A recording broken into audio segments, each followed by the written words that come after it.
When you consider the radiance, that it does not withhold itself, but pours its abundance without selection into every nook or cranny, not overhung or hidden. When you consider that birds' bones make no awful noise against the light, but lie low in the light, as in a high testimony, when you consider the radiance, that it will look into the guiltiest swervings of the weaving heart and bear itself upon them, not flinching into disguise or darkening. When you consider the abundance of such resource as illuminates the glow-blue bodies and gold-skeined wings of flies swarming the dumped guts of the natural slaughter or the coil of shit, and in no way winces from its storms of generosity, when you consider that air or shale, snow or vacuum, squid or wolf, rose or lichen, each is accepted into as much light as it will take. Then the heart moves roomier. The man stands and looks about. The leaf does not increase itself above the grass, and the dark work of the deepest cell is of a tune with May bushes, and fear, lit by the breath of such, calmly turns to praise. So I begin with that welcome, as David said. Welcome to the Institute of Sacred Music, Yale Divinity School. Thank you, David, for the wonderful introduction. We're very glad to have you all here. It's a wonderful place. Some of you, I'm sure, already know the place, but others will discover in the next few days. It's a wonderful place to be. I begin with that poem, which is called The City Limits, by the late, great poet A.R. Ammons from North Carolina. Spent much of his life up in Ithaca, New York, for several reasons. I love it, first of all, and I want you to love it. And I've found that poems make a different and stronger impression if you hear them recited rather than simply read. This is because poetry is still an oral art, despite some indications to the contrary, and it needs to be heard. As the Northumbrian poet Basil Bunting, a great modernist poet, Basil Bunting once said, half of the difficulties that people have with poetry could be cleared up if they would simply read it out loud. He also said that music is not the only quality to be found in poetry, but it is the only indispensable quality.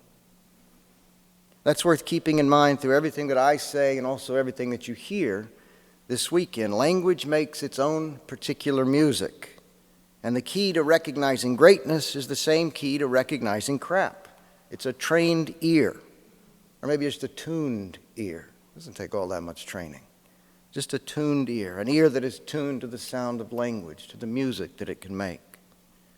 The third reason that I begin with Ammons is I'm going to talk in a somewhat random way about art and faith. And the word art is like the word faith in one crucial sense. If you use it abstractly for very long at all, you just leach it of its meaning. And so I want to ground a poem. What else to do in a conference devoted to poetry? And the final reason that I begin with that particular poem is that although it feels like a religious poem, it actually feels like it could be an incarnational Christian poem. The fact is, Ammons had no religious belief at all, and he could be pretty caustic about Christian manifestations of religion. So that's another thing that I'll touch on, what an art of faith might look like in the apparent absence of faith, and what poetry might have to do with that, and also what poetry might have to do with ministering to modern people who, even when they say that they are people of faith, often walk around all day long feeling like they don't have any faith. I've just finished teaching a class this semester with Maggie Dawn, Dean of Marquand Chapel. She's somewhere around here. Maybe she's not. It's called Poetry for Ministry. You'll meet her in just a bit. I suppose it could have been called Poetry and Ministry or Poetry as Ministry, as the lines were certainly blurred throughout the whole course. But we wanted to emphasize, as David said, this conference is to emphasize the practical aspects of the course. The sessions were divided in half, and in the first hour or so, either Maggie or I would lecture, and in the second half, we would open it up for discussion among the students. And that's sort of what I'm going to do. I'm going to talk for a little bit, then I'm going to open it up and see if you have questions and we can hash it out. This is a lecture in 4 parts, the first of which, A.R. Ammons, is now behind you. Wasn't so bad, was it? So these parts, they're very much related and they're inextricable, but I'm not going to strain too much in making a whole out of them. You can do that. Part 2. A man in his mid-70s said to me recently that his greatest regret was that he had not formed genuine intimacies with his sons when they were growing up. This surprised me quite a bit, because I know the man to be a wonderfully caring and demonstrative person, and it made me think of the way our best instincts can be deflected by responsibilities or notions of duty or self-expectations that we hardly even realize we are imposing on ourselves, or maybe just our acquiescence to a condition of existence that we take to be a given. Here's the Canadian philosopher, theologian, Charles Taylor. This is a quote. "We have constructed an environment in which we live a uniform, univocal, secular time, which we try to measure and control in order to get things done. This time frame deserves, perhaps more than any other facet of modernity, Max Weber's famous description of a stahlhartes Gehosse, an iron cage. An iron cage is the kind of time that we've constructed." Whatever the case, the world that man was lamenting, my 70-year-old friend, and it was a world, not simply his own heart, it was a whole world, was familiar to me.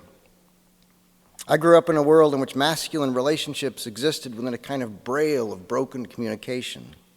It was rural West Texas. I have little kids now, and I'm always present at children's events of one sort or another, and there are always many fathers around at these events, and this is something that seems to have really changed. Not one of my friends, when I was growing up, had a relationship of any significance with his father. And when I think back on those fathers who worked in oil fields or construction crews, or even if they were doctors or teachers or what have you, and thoroughly decent people, nevertheless existed mostly as ghosts in their sons' lives. I have to remind myself that there are circumstances in which love can be forced into forms of expression that to the uninitiated might not look like love at all. You have a handout, right? Turn to the first poem.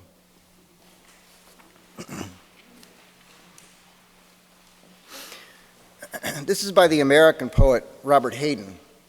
He was the first black poet laureate of the U.S., the office. That word actually is crucial in this poem, office.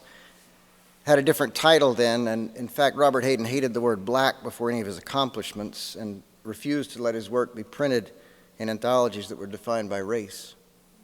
That's a different lecture, but I throw it in there to let you know a little bit about Hayden. This is Hayden's most famous poem, Those Winter Sundays. I'll read it. Sundays, too, my father got up early and put his clothes on in the blue-black cold. Then with cracked hands that ached from labor in the weekday weather made banked fires blaze. No one ever thanked him. I'd wake and hear the cold splintering, breaking. When the rooms were warm, he'd call, and slowly I would rise and dress, fearing the chronic angers of that house. Speaking indifferently to him who had driven out the cold and polished my good shoes as well. What did I know? What did I know of love's austere and lonely offices? After spending my entire adult life trying to be a poet, and that is something that you actually don't ever quite succeed in. And though I adore the English language because of its mongrel origins, the enormous vocabulary that English has, the variety of sounds, I still think that sometimes I'm most compelled by moments when a poem manages what James Wright, the Ohio poet James Wright, called the pure, clear word. The pure, clear word. And that's what you get in this little poem by Robert Hayden. It's like a backward miracle. It's not all the extravagance of language, it's language reduced to its essence. Backward Miracle, by the way, is the second poem in your handout. Have a look at that one. I'm going to return to Hayden, but have a look at Backward Miracle. This is by Kay Ryan, a California poet. Every once in a while, we need a backward miracle that will strip language, make it hold for a minute. Just the vessel with the wine in it, a sacramental refusal to multiply, reclaiming the single loaf and the single fish thereby. Don't be too quick to transcend. That's the message of this poem. Don't leap beyond matter. The miracle here is not reality exceeded or magnified, but some mysterious excess compacted into plain old matter and made mysteriously more miraculous. A sacramental refusal to multiply, reclaiming the single loaf and the single fish thereby. Now turn back to the Hayden poem.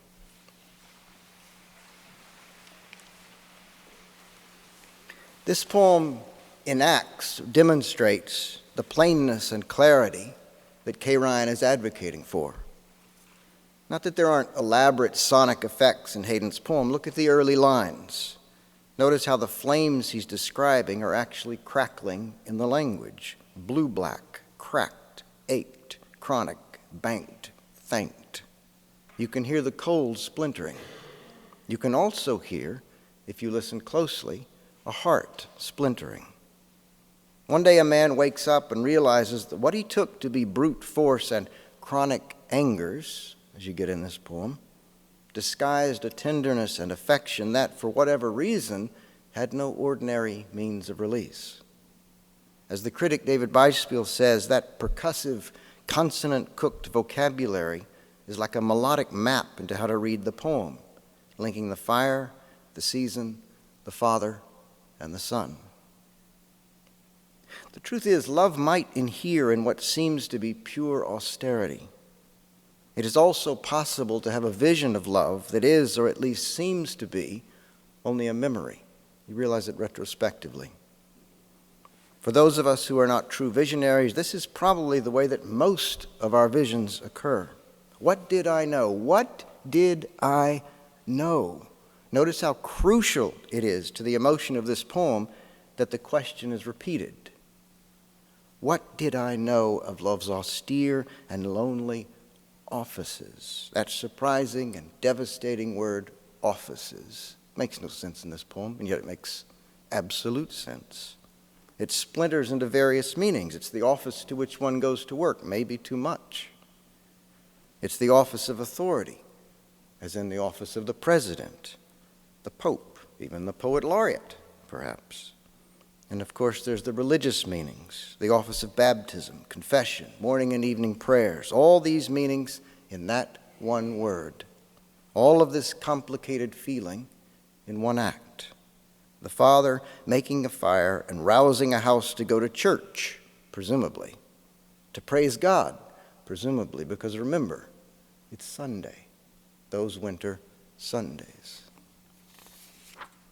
What this little poem teaches us is that no small part of love is learning to acknowledge the moments when we were not aware of or adequate to its agency, to attend and to atone, often at the same time, to remember.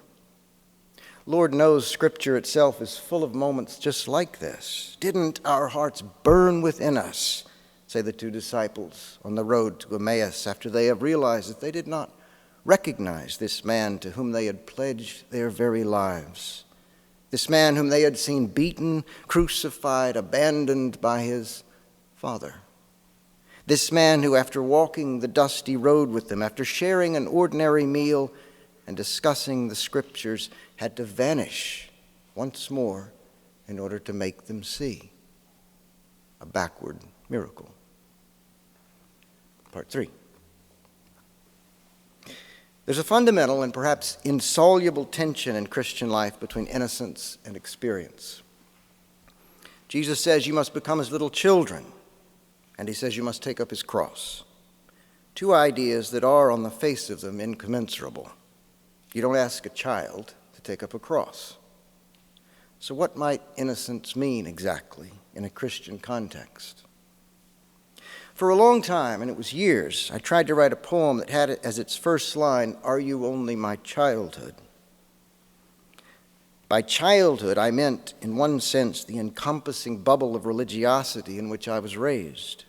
West Texas, charismatic, Baptist, the air crackling with God's electric presence. And yet by that word childhood, I also meant, in a deeper sense, that universally animate energy, that primal permeability of mind and matter that children both intuit and inhabit. That clear and endlessly creative existence that words like faith and belief can only stain. I feel sure you know what I meant. When Jesus says that you must become as little children, he's not saying you have to shuck everything that you've learned. He's saying that you have to find a way of lifting your primary intuition into your secondary self, of giving your soul the scope and agency that it once had.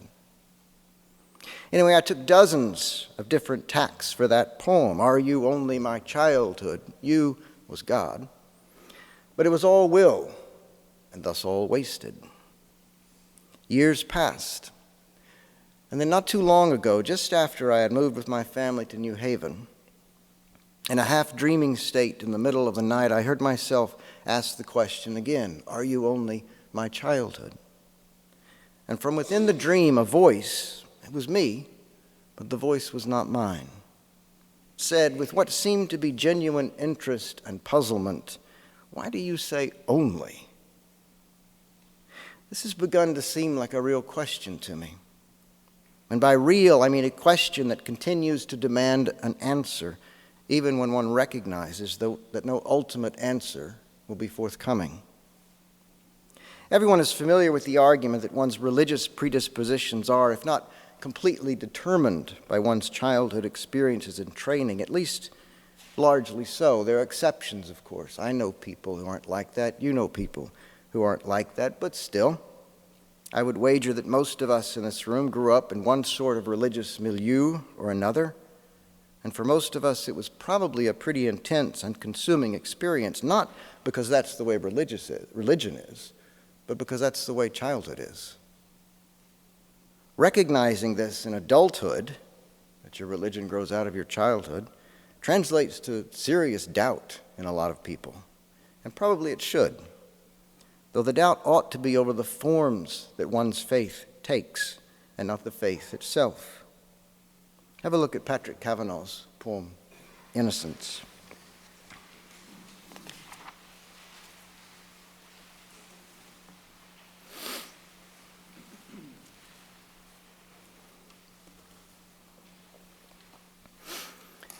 They laughed at one I loved, the triangular hill that hung under the big Fourth.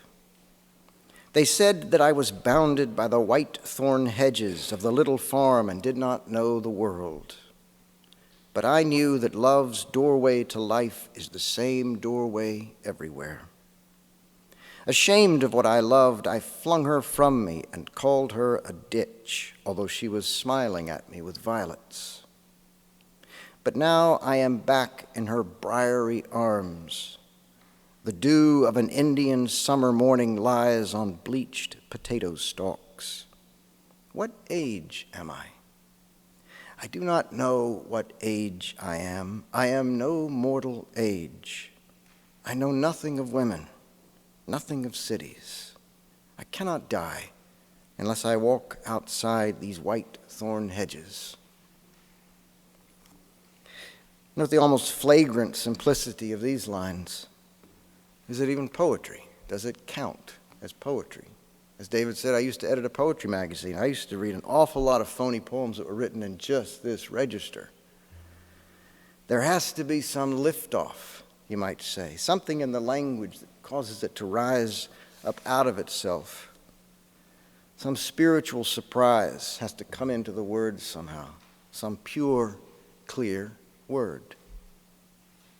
Spiritual innocence, and that's what Patrick Kavanagh is talking about in this poem. Spiritual innocence is not naivete. It's quite the opposite. Spiritual innocence is a state of mind, or if you prefer, a state of heart, in which the life of God and the life in God are not simply viable, but the sine qua non of all knowledge and experience, not simply durable, but everlasting. The poignancy of these lines at the end of this poem inheres precisely in the fact that in the world outside of this poem, the poet is acutely aware of his age, has experience of women and cities, and knows that he will most definitely die. All because he did one day walk outside the white thorn hedges of childhood. But it is crucial to recognize that the poem is not some facile, nostalgic assertion in defiance of this knowledge. It implies the annihilating powers of age, death, romantic failure, even industrial destruction, if you want to read Ditch and Cities in a creative way. And the poem admits, within the context of linear time, its inadequacy as a bulwark against these things. Innocence can't hold life off. At the same moment, though, the poem asserts the powers of youth, life, love, memory, powers which, paradoxically, exist only if they have been lost. To experience these lines here at the end of this poem is to feel at once a deep lament from outside of the poem and an utter exultation from within it, and no necessary contradiction between these two truths. That's what poetry is for. Any man who would save his life must lose it, as someone said. Now look at the next one, Canal Bank Walk.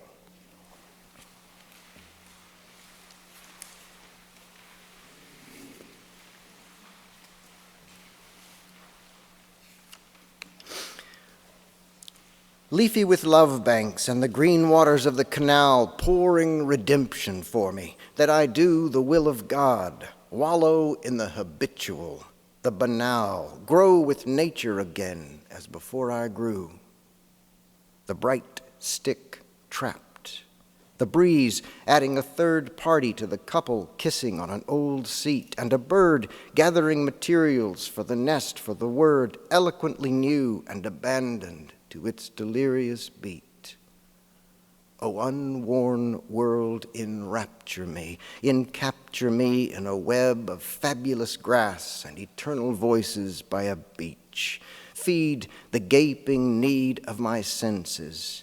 Give me ad lib to pray unself-consciously with overflowing speech, for this soul needs to be honored with a new dress woven from green and blue things and arguments that cannot be proven.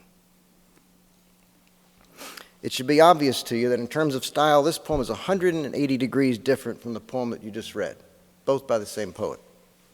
It's sonically over the top. Leafy with love banks, O unworn world, enrapture me and capture me.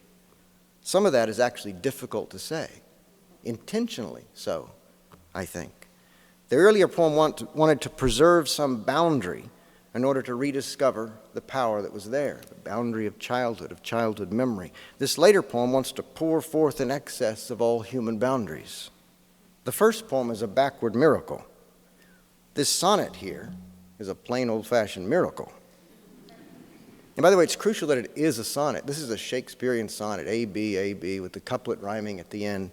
Not necessary that you hear all that, but it's there. And the effect that it gives is the last line is longer than all the rest and suddenly spills completely out of the boundaries of this poem, so that you feel that meaning at the end of this poem actually erupting into the space around it. Leafy with love banks.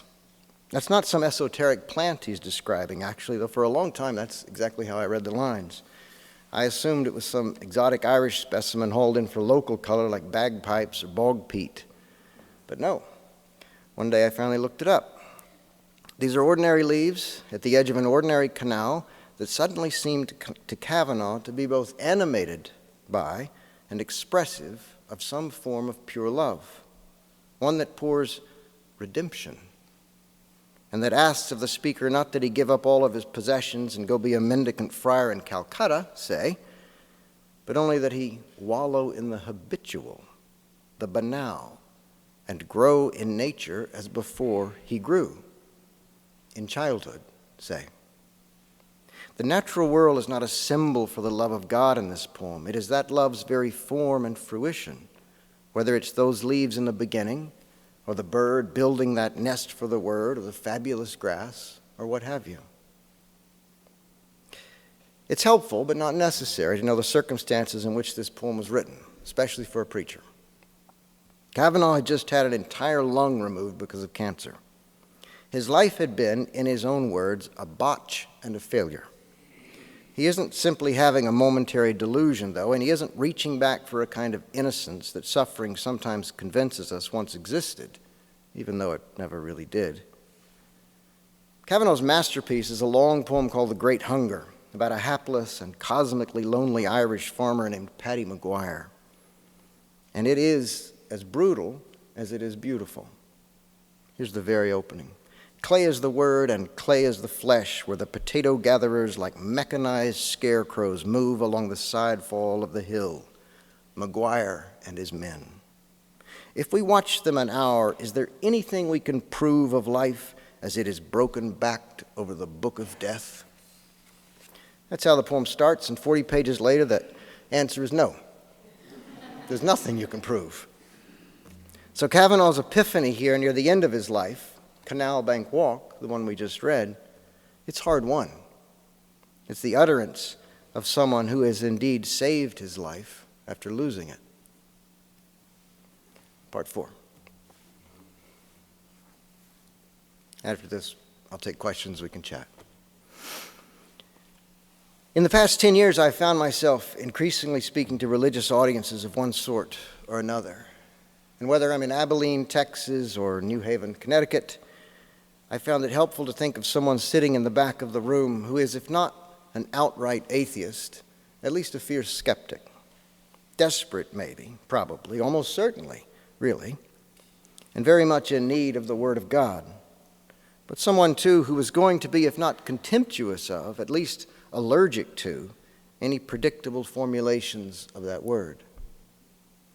What I tell my ministerial students is that this is probably a practice that they ought to adapt as well, to think of that person at the back of the room. You don't have to aim at this person, I tell them, but you have to take her into account. You have to talk in such a way that the unbeliever can hear you. And if you offer bromides about a dead person being in a better place, or about suffering as being God's way of teaching us something, or about sin as something we have genetically inherited like hair color, there's some big theological arguments to dump into the room. I think you're going to lose this person for sure.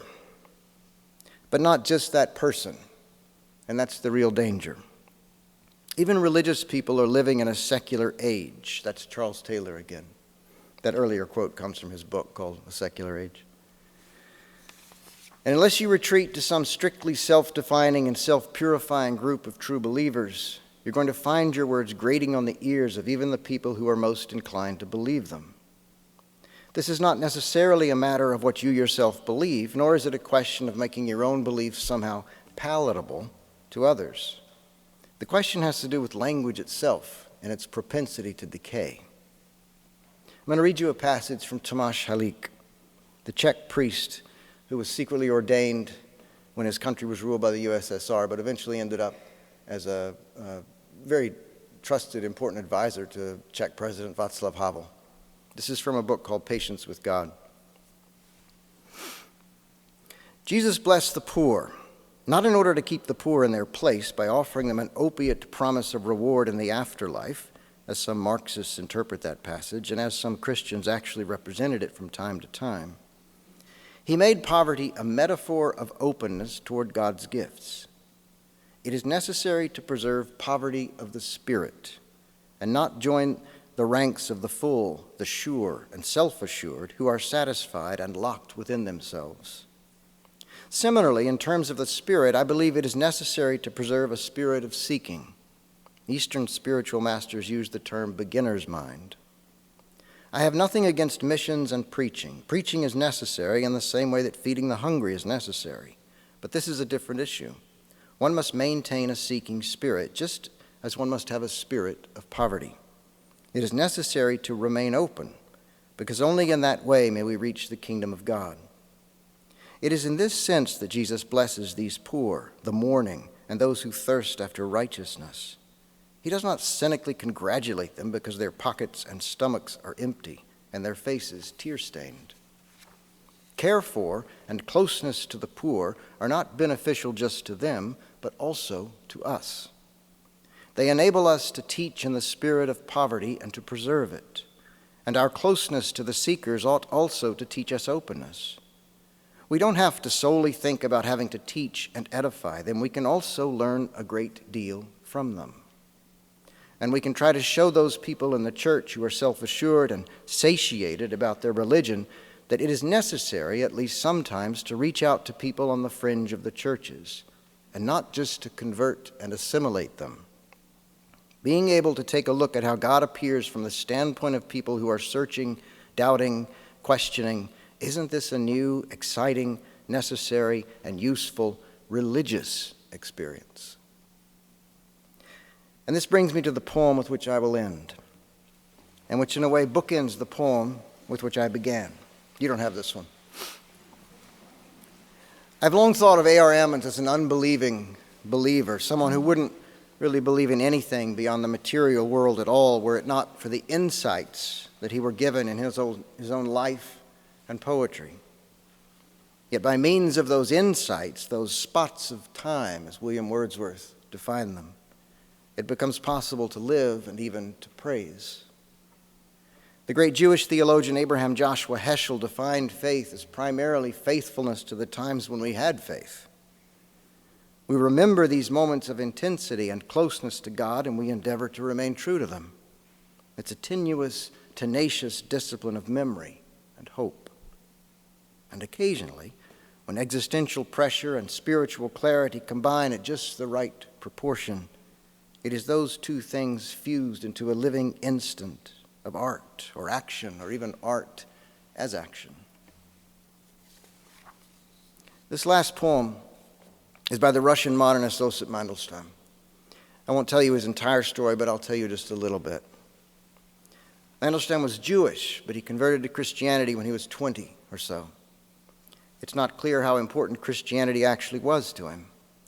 He wanted to go to university, and he wanted to work as a translator, neither of which was possible for a Jew in Russia. Still, instead of converting to Russian Orthodoxy, which would have been the safe option, he chose Finnish Methodism, which has a kind of specificity that's either perverse or precise. There are early poems of Mandelstam's in which Christianity seems to be much more than mere means to him. And there are later poems in which all religion, or at least any associated with a recognizable institution, has been obliterated, or maybe, to be more accurate, transcended. Mandelstam became famous for defying Stalin in a gesture that was either suicidal or heroic, perverse or precise. He lived at a time when people had the ability to memorize poetry just by hearing it once. It was so much in the culture, and poems were written with mnemonic devices in order to be remembered. And so it was part of the culture to remember these things. And he lived at a time, he himself had this ability. He could hear a poem once and recall it verbatim. He writes this poem about Stalin, a scabrous, scathing poem, a sort of puppet show mockery of Stalin. It's not his best poem, but it's his most famous poem. It's not the one I'm going to read. And one night, long after everyone knew that you shouldn't trust anyone at all, he recites the poem to a group of friends.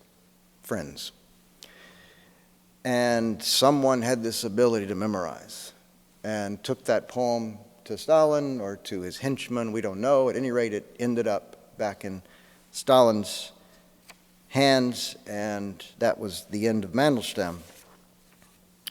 Except it wasn't, quite. Stalin didn't kill Mandelstam immediately. This is a fascinating story. There's a book called Hope Against Hope.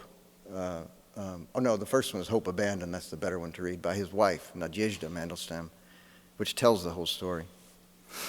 Anyway, Stalin doesn't kill him, and he lets Mandelstam live for 7 years in exile, moving from place to place around Russia.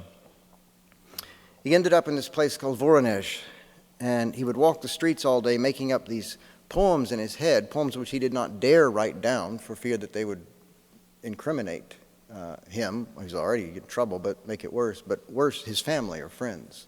Because if they even found these poems, something written down, well, that was license to kill.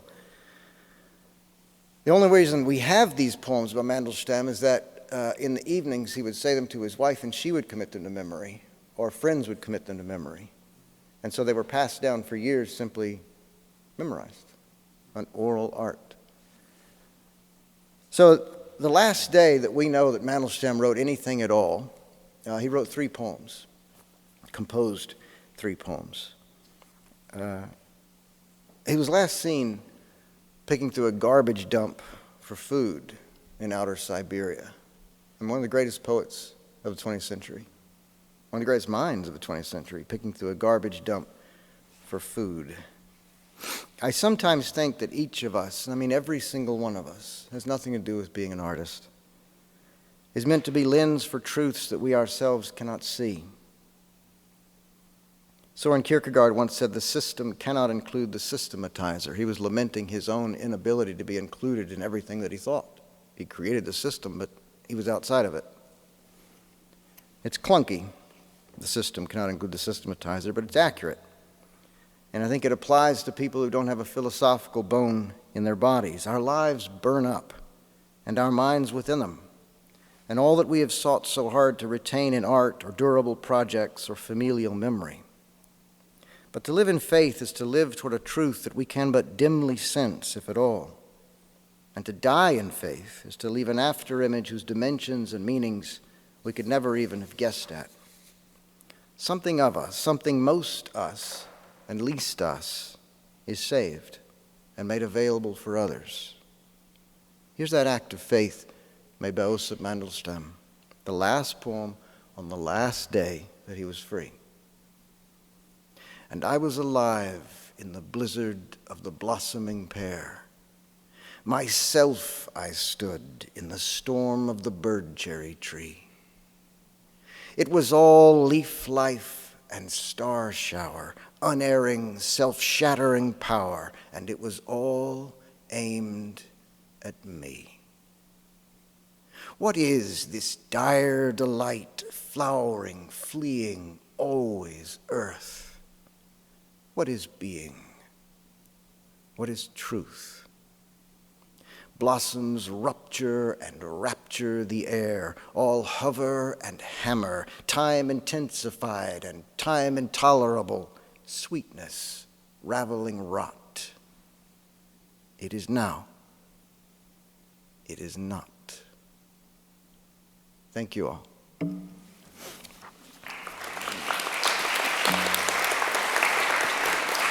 I'll take some questions.